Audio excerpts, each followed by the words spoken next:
Hi, HMS modelers. This is Matt Fleming, and I work at the Hydrologic Engineering Center. And in this video, I'm going to talk about what you do next after you delineate those subbasin reach junction elements using the GIS tools. What are you going to do between delineating those elements and then populating the model with parameters and then calibrating it?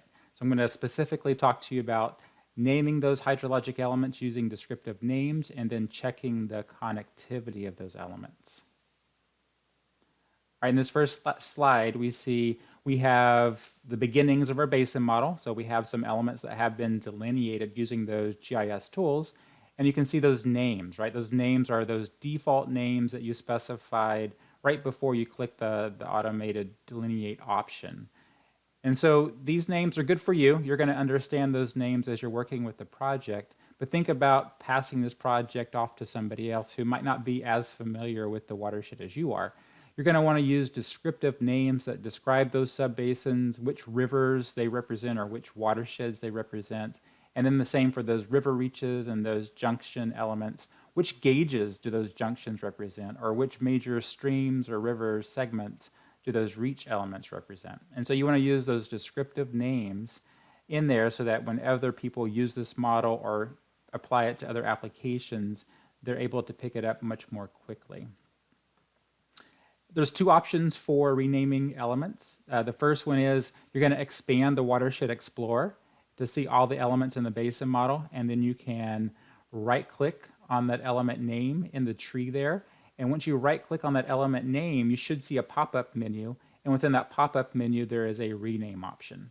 Once you click that rename option, then you can start typing a brand new name for that element. The other option to rename hydrologic elements in the tree, you would double click on that element name. So it's a slow double click. So click once on junction 2, J2 right here, and then you'd wait a second or two and then click again on that element name, and then the edit mode should become activated, and then you can change the element name. So descriptive names, so let's talk about those. So you see my two basin models right here. So the upper figure shows the default names used for subbasins, junctions, and reaches. And then the second figure right here, the lower figure, shows much more descriptive names. And so you can see I'm using the name of the river or creek to help define those subbasins.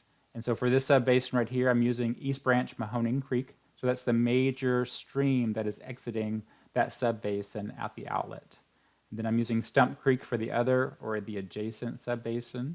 I'm using Big Run. This is a town. It's close to the confluence of East Branch and Stump Creek. And then you see this name right here, Mahoning Creek Local. This is a downstream subbasin. So as East Branch and Stump Creek come together, the stream is then named Mahoning Creek. And so I'm using that name to define the subbasin name. For the river reach, I'm using the name Mahoning Creek. That's the river that reach element represents. And then for the downstream junction where my stream flow gauge is located, I'm using a name of something like Mahoning Creek at Punks. I could insert a gauge in there so that you know that the gauge is actually at that location. That might be more beneficial for that point.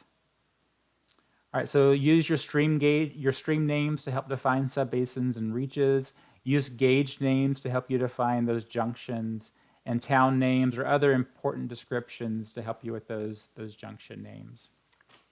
Another thing to consider for those larger models where you have a number of subbasins that are aligned along a major tributary or a major stream, you could use a convention where you incorporate some kind of numerical value to help you increment as you work your way up the stream or down the stream. And so one example might be you could have Mahoning Creek S10 to represent the most downstream subbasin. The next one upstream could be Mahoning Creek S20 and then S30 and so on. You could do the same thing for your river reaches. It could be Mahoning Creek R10, Mahoning Creek R20, and so on. All right, after you have those elements named the way that you want them, using very descriptive names, the next thing you want to do is make sure that those elements are connected to one another in the right manner, and so that the hydrologic network or the elements form the hydrologic network, and you know that water is moving in the right manner downstream. And so there's a nice feature within the Watershed Explorer for you to right-click on top of a basin model name. So you can right-click on top of this Mahoning Creek Basin model right here. And in the pop-up menu, there's going to be an option to resort elements hydrologically.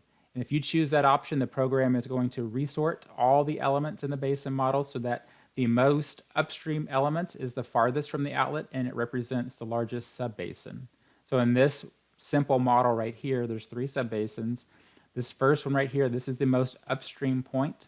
So East Branch Mahoning Creek is the largest of these 2 headwater subbasins. The next one would be Stump Creek, that's the second largest. And then those 2 subbasins flow into this Big Run junction, and then the junction's connected to the reach, and then the reach is connected to this junction, and then we have this local subbasin that's also connected to this downstream junction or sink element.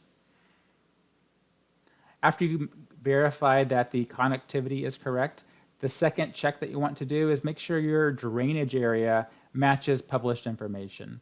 And so what I'm showing on this slide right here, this is the global editor for drainage area for each subbasin element. So if you do use the GIS tools in HMS, this subbasin area is going to be automatically computed for you using those GIS features or those polygons for subbasin elements. So we have those 3 subbasins right here have that area defined for each one. And then if you look at this figure at the bottom, this is the information for the gauge, the Mahoning Creek at Punxsutawney stream flow gauge, and that's the gauge that we have at the most downstream outlet of the watershed of the basin model. And you can see that the drainage area for this gauge is 158 square miles. And so what you would want to do before you start developing the model even further, or put more time into the model, verify that the area, so sum the area for these 3 subbasins, matches the drainage area for that gauge. And if it does, keep continuing on with the model development. If it doesn't, then that's where you might want to consider modifying the terrain, burning those streams from the NHD data set into the terrain to improve the delineation results. All right, next thing I want to do, let's open up the HMS model. So we start out with a very simple model. This was delineated using those GIS tools. And you can see the default names are in there.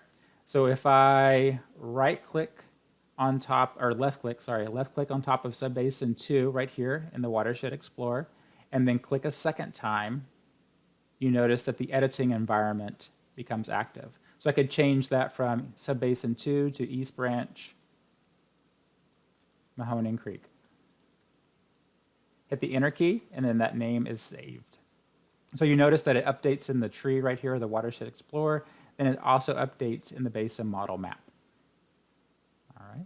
The second option is you could, let's see here, right-click on top of the name in the Watershed Explorer, and when you right-click, it shows you this rename option right here. You choose that, the editing environment is turned on, and so now I could call this one Stump Creek. There you go. So that's how you can rename those elements. And then to sort the elements hydrologically, so right-click on top of the basin model name in the tree and choose Resort Elements hydrologically. There we go. And then if you click on the upper element, this is the most hydrologically remote element from the outlet right here. So that's my outlet. Sink 1 is the outlet. And then you can click your way downstream in the model to verify that those elements are connected to one another. So you could verify the connectivity this way, or if you click on an element in the tree and then look at the Watershed Explorer or the component editor down here, you notice that the second item in the list is the downstream connection. So you can see that East Branch Mahoning Creek is connected to the downstream element called J2, and that's that junction right here. All right. And then finally, if you want to check the subbasin area, so I mentioned the global editor. If you go to the parameters menu right here and choose subbasin area, and that's where you find the table that contains the area for each of those subbasin elements.